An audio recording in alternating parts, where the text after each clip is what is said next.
नमस्ते, मैं doctor Zubair Khan, assistant professor geography, government college Bundi. आपका स्वागत करता हूं बीए पार्ट प्रथम वर्ष भूगोल की कक्षा में। इस कक्षा में हम भूगोल के द्वितीय प्रश्न पत्र पर्यावरण भूगोल का अध्ययन करते हैं। आती है अगला उपाय, जल स्रोतों के निकट तथा जल स्रोतों में गंदगी डालने पर पूर्ण प्रतिबंध होना चाहिए। अब ये सख्ती होनी चाहिए, ये प्रतिबंध होना चाहिए और उसकी पालना भी सख्ती से की जानी चाहिए कि जल स्रोतों के निकट तथा जल स्रोतों में गंदगी नहीं डाली जाए। और कानूनन रूप से इसके इतने मजबूत और कठोर कानून बनाए जाने चाहिए कि यदि कोई व्यक्ति ऐसा करता है तो उसको सही सजा मिले और सही उसके ऊपर प्रतिबंध लगाया जा सके।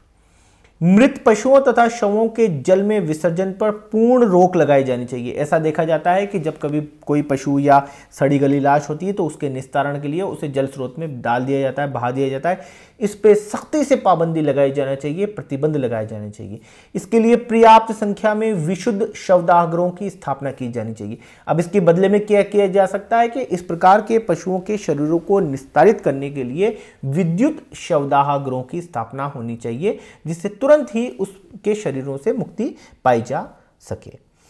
जल के शुद्धिकरण में सहायक जलीय जीवों जैसे कछुआ, मगर, मछली, घोंगा आदि को संरक्षण दिया जाना चाहिए। अब हम ये जानते हैं और देखते भी हैं कि कई जलीय जीव ऐसे होते हैं जो वास्तव में जल की गुणवत्ता को बनाए रखते हैं, जल को शुद्ध करते हैं। तो ऐसे जलीय जीवों को सुरक्षा दी जाना चाहिए, उनको संरक्षण दिया जाना चाहिए। इनमें खासतौर से कछुआ, मगरमच्छ, मछलियाँ, घोंगे आदि हैं। इन्हें लगातार संरक्षण की आवश्यकता है जो इन्हें मिलना चाहिए।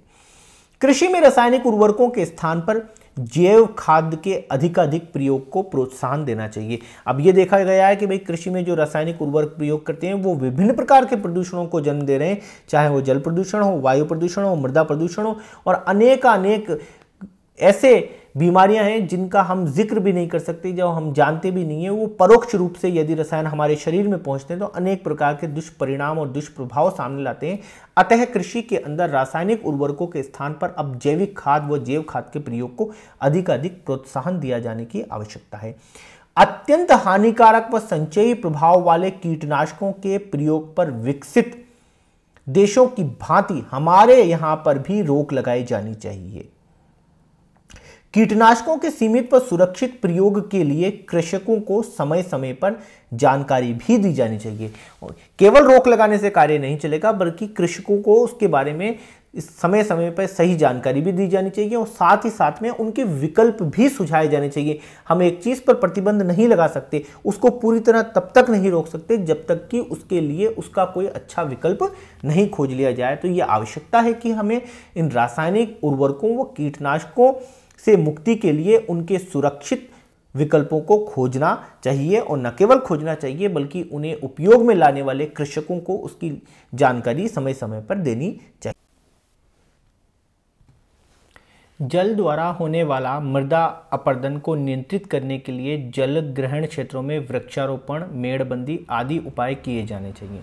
अब वास्तव में होता क्या है कि जब हमने देखा कि प्रदूषण के कारणों के अंदर जल द्वारा जो अपरदन किया जाता है मृदा का, तो मृदा उस जल में मिल जाती है और प्रवाहित जल इस मृदा को लेकर के समीपवर्ती जल स्रोतों में ले जाकर छोड़ देता है, जिससे कि वो संपूर्ण जल स्रोत प्रदूषित होने लगता है। इसका आप एक बहुत अच्छा सा उदाहरण देख सकते हैं मृदा अपरदन का। जब कभी भी अपने राजस्थान में आपने देखा होगा, हमारे यहाँ पर वर्षा ऋतु होती है तो हमारी जो मौसमी नदियाँ बहती हैं, नदी और नाले बहते हैं, आप उसमें देखेंगे कि मिट्टी उसके अंदर जब भी पानी का प्रवाह होगा वो पानी कभी भी स्वच्छ नहीं होगा, वो जल स्वच्छ नहीं होगा, बल्कि वो मटमेला होगा। वो पूरा जल मटमेला होगा, उसके अंदर मिट्टी भरी हुई होगी। तो इससे ये सिद्ध होता है कि वो जल कहीं ना कहीं से मृदा को अपरदित करके उसके कणों को अपने साथ लेकर आया हुआ है, और इस जल को ले जाकर जब वो किसी बड़ी नदी में उंडेलता है या बड़ी नदी में मिलता है या किसी जलाशय में मिलता है, किसी बांध के जलाशय में जाकर मिलता है, तो इस सारे कचरे को अपने साथ इस घुलित मृदा को ले जाकर वहां पे उंडेल देता है, जिससे कि उस संपूर्ण जलाशय में प्रदूषण फैल जाता है, क्योंकि ये प्रदूषक तत्व उसके साथ जाते हैं जो कि उस संपूर्ण जलाशय को प्रदूषित कर देते हैं। तो अतः इस प्रकार के मृदा अपरदन को रोकने के लिए उस क्षेत्र में जहां पर ये मृदा अपरदन हो रहा है वहां वृक्षारोपण किया जाना चाहिए। वृक्षारोपण से हमें अच्छे से तात्पर्य है, वृक्षारोपण करने से वृक्षों की जड़ें ढीली पड़ी हुई मृदा को बांध देती हैं, उन्हें कस देती हैं, आसानी से उन क्षेत्रों के अंदर मृदा अपरदन नहीं हो पाता। बड़े बड़े वृक्ष जल के प्रवाह मार्ग में अवरोध उत्पन्न करते हैं, जिससे उनके प्रवाह की गति धीमी हो जाती है। मेड़बंदी की जानी चाहिए। साथ ही साथ ऐसे क्षेत्रों में जल प्रवाह मार्गों में छोटे छोटे बांध व एनीकट भी बनाए जा सकते हैं। जल की गुणवत्ता में सुधार हेतु विभिन्न भौतिक व रासायनिक विधियों जैसे अधिशोषण, इलेक्ट्रोलिसिस व आयन विनिमय आदि का प्रयोग करके रासायनिक, जैविक तथा रेडियोधर्मी प्रदूषणों को पृथक किया जाना चाहिए। अब बात यह आती है, जब जल की गुणवत्ता खत्म हो गई है, उसकी भौतिक व रासायनिक गुणवत्ता में कमी आ गई है, तो विभिन्न प्रकार की ऐसी विधियां हैं जिनमें अधिशोषण, इलेक्ट्रोलिसिस, आयन विनिमय प्रमुख विधियां हैं जो जल के अंदर विद्यमान इन प्रदूषक तत्वों को खत्म कर देती हैं, इन प्रदूषक तत्वों को जल से अलग अलग कर देती हैं। अतः इन विधियों का सुचारू रूप से बड़े पैमाने पर जल के शुद्धिकरण के लिए उपयोग किया जाना चाहिए और लगातार उसका प्रयोग को बढ़ाया जाना चाहिए ताकि प्रदूषित जल को शुद्ध जल में परिवर्तित किया जा सके। समुद्रों में परमाणु परीक्षणों पर रोक के साथ ही परमाणु कचरे का सुरक्षित निपटान किया जाना चाहिए। अब बात ये हुई कि भाई 1954 के अंदर जो संधि हुई उसके बाद खुले क्षेत्रों के अंदर परमाणु परीक्षणों पर प्रतिबंध लगा दिया गया, लेकिन भूमिगत रूप से वह समुद्रों के अंदर परमाणु परीक्षण बढ़ गए। अब जब समुद्रों के अंदर परमाणु परीक्षण बढ़ते हैं तो परमाणु विस्फोट से विभिन्न प्रकार के रेडियो एक्टिव पदार्थ उस संपूर्ण महासागर, उस संपूर्ण समुद्री क्षेत्र में फैल जाते हैं, जो कि एक बहुत बड़े प्रदूषण को जन्म देते हैं। क्योंकि हम ये भली प्रकार से जानते हैं कि जो रेडियो एक्टिव प्रदूषक तत्व होते हैं कई हजार सालों तक उनका अस्तित्व बना रहता है और इतने लंबे समय तक वो लगातार प्रदूषण को फैलाते रहते हैं।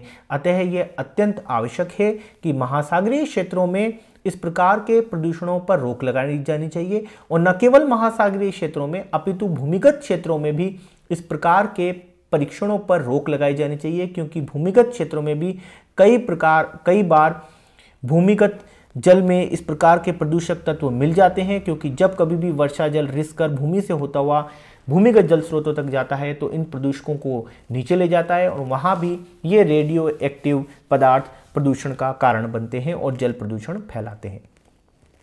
सिंचित क्षेत्रों में जलाधिक्य की समस्या, क्षारीयता, लवणीयता आदि समस्याओं से निपटने के लिए उचित जल प्रबंधन विधियों का प्रयोग किया जाना चाहिए। सिंचित क्षेत्रों में कई बार ये समस्या देखी गई है, वहाँ पे लगातार सिंचाई करने से जलाधिक्य की समस्या हो जाती है, क्षारीयता व लवणीयता की समस्या हो जाती है। इन समस्याओं से निपटने के लिए उचित जल प्रबंधन विधियों का प्रयोग किए जाने की अत्यंत आवश्यकता है। उन्हें सुचारू रूप से और विस्तृत रूप से लागू किया जाना चाहिए। समुद्रों में तेलीय प्रदूषण को रोकने के लिए अंतर्राष्ट्रीय स्तर पर सहयोग की आवश्यकता है। जहाज़ों में विशेष उपाय करके तेल तथा अन्य रासायनिक पदार्थों के रिसाव को रोका जाना चाहिए। हमें ये भली प्रकार से पता है कि आज से नहीं बल्कि प्रारंभिक समय से लेकर आज तक जल परिवहन सबसे सस्ता और सबसे कारगर परिवहन होता है। इसी कारण आज भी वाणिज्यिक रूप से जो परिवहन कार्य किया जाता है, जो भारी पदार्थों का परिवहन किया जाता है, वो जलीय मार्गों से ही किया जाता है। वर्तमान समय में विश्व के प्रत्येक कोने के अंदर पेट्रोलियम पदार्थों के परिवहन के लिए जल मार्गों का प्रयोग किया जाता है, जल परिवहन का प्रयोग किया जाता है और ऐसी स्थिति में उन पेट्रोलियम टैंकरों से धीरे धीरे पेट्रोलियम पदार्थों का इन जलीय स्रोतों के अंदर, जलीय क्षेत्रों में लगातार रिसाव होता रहता है, जिससे वहाँ पर भयंकर जल प्रदूषण फैलता है। अतः आवश्यकता है अंतर्राष्ट्रीय स्तर पर सहयोग की, इस प्रकार की तकनीक विकसित करने की कि जहाज़ों में इस प्रकार के विशेष उपाय किए जाएं कि उनमें से इस प्रकार के पेट्रोलियम पदार्थों का लगातार रिसाव ना हो, बिल्कुल भी रिसाव ना हो, उनको रोका जाए। अन्य रासायनिक पदार्थों के रिसाव को भी रोका जाए, क्योंकि ये भयंकर स्तर पर जल प्रदूषण का कारण बनते हैं। जल प्रदूषण नियंत्रण हेतु जैव प्रौद्योगिकी, जिसे हम इंग्लिश में बायोटेक्नोलॉजी कहते हैं, का उपयोग किया जाना चाहिए। इसमें उत्परिवर्तित सूक्ष्म जीवों के द्वारा जल में नष्ट न होने वाले प्रदूषक तत्वों का जैविक हनन करने से जैसे उपाय सम्मिलित हैं। उदाहरणार्थ, खनिज तेल के दुष्प्रभाव को नष्ट करने के लिए आर्थोवेक्टर का उपयोग किया जाता है। अब यहाँ यह तात्पर्य है कि हम ऐसी जैव प्रौद्योगिकी का उपयोग कर सकते हैं जो ऐसे सूक्ष्म बनाता है, उत्परिवर्तन के द्वारा जो जल में नष्ट नहीं होने वाले ऐसे प्रदूषक तत्व जो स्वतः जल में नष्ट नहीं हो पाते हैं, उन्हें इन सूक्ष्म जीवों के द्वारा धीरे धीरे हनन विधि से, अर्थात धीरे धीरे तोड़ तोड़ कर उनको खत्म किया जा सके, जो कि अपने आप तो कभी खत्म होने वाले नहीं है, पर बायोटेक्नोलॉजी का उपयोग करके उत्परिवर्तन द्वारा ऐसे सूक्ष्म जीवों का निर्माण किया जा सकता है जिससे ये प्रदूषक तत्व जल में धीरे धीरे खत्म हो जाएं। उदाहरण के लिए, खनिज तेल के दुष्प्रभाव को नष्ट करने के लिए आर्थोवेक्टर का प्रयोग किया जाता है और सफलतापूर्वक इसका प्रयोग किया जा रहा है। इसके बहुत अच्छे परिणाम देखने को मिल रहे हैं। तो वर्तमान समय में यह आवश्यकता है इसी के जैसे अन्य प्रदूषक तत्वों को खत्म करने के लिए बायोटेक्नोलॉजी के प्रयोग को बढ़ाया जाए, वैश्विक रूप से उसका संचारण किया जाए, उसकी तकनीक का हस्तांतरण किया जाए और जल में इस प्रकार के प्रदूषकों को खत्म करने के लिए उसका प्रयोग लगातार किया जाए। आर्सेनिक व फ्लोराइड की अधिकता वाले क्षेत्रों में व्यापक स्तर पर जल शुद्धिकरण की व्यवस्था की जानी चाहिए। इस अध्याय में हमने ये पढ़ा है, दुष्प्रभावों में हमने खासतौर से ये पढ़ा है आर्सेनिक व फ्लोराइड जैसे तत्व अत्यधिक घातक होते हैं। ये विभिन्न जीवों के ऊपर, मानव के ऊपर, पर्यावरण के ऊपर, वनस्पति के ऊपर बहुत गहरा प्रभाव डालते हैं। अतः इनकी अधिकता वाले क्षेत्रों में व्यापक स्तर पर जल शुद्धिकरण की व्यवस्था की आवश्यकता बहुत ही जरूरी है। खास तौर से हमने देखा है भारत के अंदर पश्चिमी बंगाल के कई जिलों के अंदर आर्सेनिक की समस्या देखी गई है, वहीं पश्चिमी राजस्थान के कई जिलों के अंदर फ्लोराइड की समस्या देखी गई है और इससे विभिन्न प्रकार की बीमारियां सामने में आती हैं, जीवों के ऊपर दुष्परिणाम देखे जाते हैं। अतः आवश्यकता है कि इनकी अधिकता वाले क्षेत्रों में जल शुद्धिकरण की व्यवस्था हो और व्यापक स्तर पर जल शुद्धिकरण किया जाए।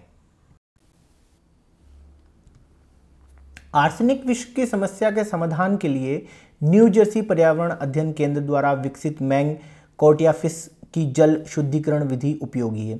अभी देखा गया है कि जब जल प्रदूषण के अंदर आर्सेनिक की समस्या होती है तो ऐसी स्थिति के अंदर अमेरिका का जो न्यू जर्सी पर्यावरण अध्ययन केंद्र है उसने एक विधि विकसित की है जिसका नाम है मैंग कोर्टियाफिस। इसके द्वारा आर्सेनिक को जल से हटा दिया जाता है और जल का शुद्धिकरण किया जाता है। तो इस विधि का विश्वव्यापी स्तर पर प्रयोग किया जाना चाहिए जहां पर आर्सेनिक की समस्या सबसे ज़्यादा है। हमने देखा है भारत के अंदर पश्चिमी बंगाल और भारत के बाहर जो दूसरा राष्ट्र है बांग्लादेश, भारत के बिल्कुल पश्चिमी बंगाल राज्य से जुड़ा हुआ है। आज़ादी से पहले वो पूर्वी बंगाल के नाम से भी जाना जाता था। तो वहाँ पर ये समस्या बहुत ही ज़्यादा बड़ी है, तो वहाँ इस विधि का प्रयोग करके जल को शुद्ध किया जा सकता है। जल प्रदूषण नियंत्रण कानून को सख्ती से लागू किया जाना चाहिए और इसकी पालना सख्ती से कराई जानी चाहिए, इस प्रकार की व्यवस्था हो। जल प्रदूषण नियंत्रण विषय पर सतत शोध को प्रोत्साहन किया जाना चाहिए। जल प्रदूषण से संबंधित जो भी कार्य हैं उसके ऊपर लगातार शोध कराए जाने चाहिए कि वर्तमान समय पर जल प्रदूषण के क्या कारण हैं, जल प्रदूषण के क्या दुष्प्रभाव हैं और किन विधियों द्वारा, किन उपायों द्वारा इस प्रदूषण को नियंत्रित किया जा सकता है। इससे संबंधित शोध को लगातार प्रोत्साहित किए जाने की आवश्यकता है।